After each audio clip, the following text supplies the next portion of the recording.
قباء گئے تو پہلے مسجد بنائی، مدینہ طیبہ گئے تو پہلے مسجد بنائی، مسجد بنائی، اور مسجد کے ساتھ تعلق، مسجد کے ساتھ محبت. اللہ اکبر. حدیث میں آتا ہے میرے اور آپ کے آقا جناب محمد رسول اللہ صلی اللہ علیہ وسلم جب مدینہ سے کہیں باہر سفر کے لیے جاتے تھے تو آپ کا آخری کام یہ ہوتا تھا کہ آپ مسجد میں جاتے تھے، 2 رکعت نماز پڑھتے تھے اور پھر سفر پر روانہ ہوتے تھے. اور جب آپ سفر سے واپس تشریف لاتے تھے تو آپ کا سب سے پہلا کام یہ ہوتا تھا کہ آپ مسجد میں تشریف لاتے تھے، نماز پڑھتے تھے اور پھر اپنے گھر تشریف لے جایا کرتے تھے. بلکہ بعض روایات میں تو ہے کہ نماز پڑھ کے آپ مسجد میں بیٹھ جایا کرتے تھے. اب بیٹھنے سے مجھے یاد آیا کہ میرے عزیزوں اور بزرگوں، مسجد میں بیٹھنا، خالی بیٹھنا، صرف بیٹھنا، آپ کوئی ذکر نہ کریں، کوئی اذکار نہ کریں، کوئی توبہ نہ کریں، کوئی استغفار نہ کریں، کوئی نفل نہ پڑھیں، کوئی قرآن مجید کی تلاوت نہ کریں، درود شریف نہ پڑھیں، کچھ اور نہ کریں، بس مسجد میں بیٹھے رہیں، خاموش، باتیں نہیں کرنی، خاموش، مسجد میں بیٹھے رہیں. میں بار بار کہہ رہا ہوں اور اپنی طرف سے نہیں کہہ رہا، حدیث سنا رہا ہوں.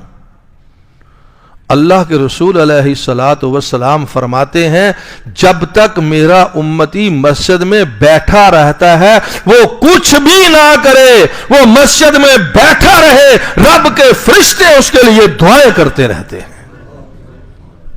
اور وہ حدیث میں دعائیں بھی ہیں کہ فرشتے کہتے کیا ہیں، اس کے لیے دعا مانگتے کیا ہیں. اللہ کے رسول کا امتی صحیح العقیدہ مسلمان مسجد میں بیٹھا ہے، صرف بیٹھا ہے بس.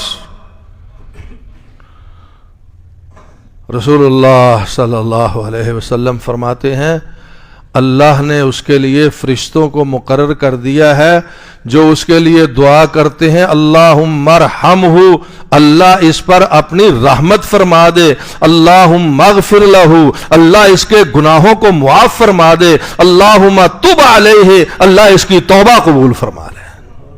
یہ 3 دعائیں ہیں فرشتوں کی، فرشتوں کی اس خوش نصیب کے لیے جو صرف مسجد میں آ کر بیٹھ جاتا ہے. اور اگر آپ غصہ نہ کریں تو ہم میں سے اکثر لوگوں کی حالت یہ ہے کہ سلام پھرتے ہی وہ مسجد سے اٹھ کر بھاگنا شروع ہو جاتے ہیں. پتہ نہیں کتنے پھنسے سا مسا جان چھوٹی ہے.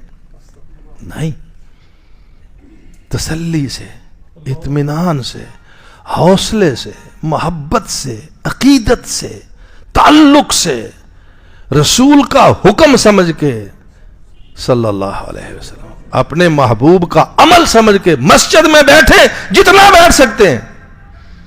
اور ایک اور حدیث سن لیں، مسجد کے ساتھ محبت یار کوئی معمولی بات ہے؟ بہت بڑی بات ہے، اللہ کی قسم بہت بڑی بات ہے. بخاری شریف میں حدیث ہے، اللہ کے رسول علیہ الصلوۃ والسلام فرماتے ہیں 7 طرح کے لوگوں کو اللہ روز حشر اپنے عرش کا سایہ عطا فرمائے گا. میں 7 بیان نہیں کرتا، وقت نہیں ہے.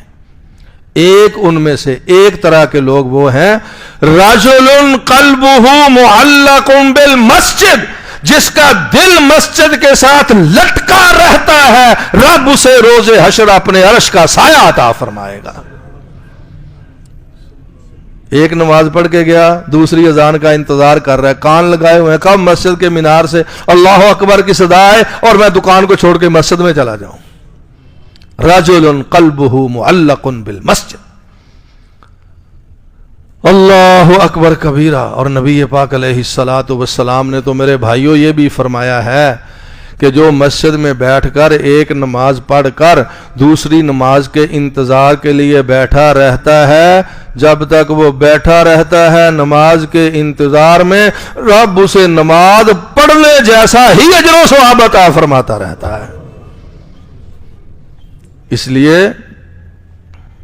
آپ لوگ، اللہ جانتا ہے، بڑے خوش قسمت ہیں، بڑے سعادت مند اور نیک بخت ہیں، بڑے بھاگوں والے ہیں جن کو اللہ نے یہ سعادت بخشی ہے کہ آپ نے اس مسجد کو خوبصورت بنایا ہے، بہترین بنایا ہے، سہولیات سے مزین بنایا ہے، اور دیکھ کر دل خوش ہوتا ہے۔ زمین پہ اللہ کے بندے اللہ کے گھر کو دیکھ کے خوش ہوتے ہیں، عرش پر رب اس کو دیکھ کے خوش ہوتا ہے۔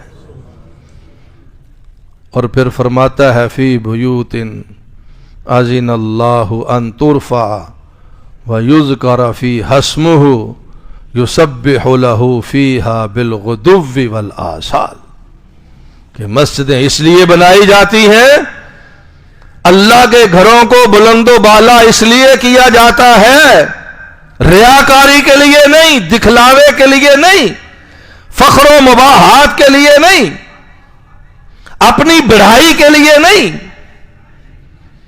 بلکہ اللہ کے لیے، اللہ کی عبادت کے لیے، اللہ کا نام لینے کے لیے، رب کا ذکر کرنے کے لیے۔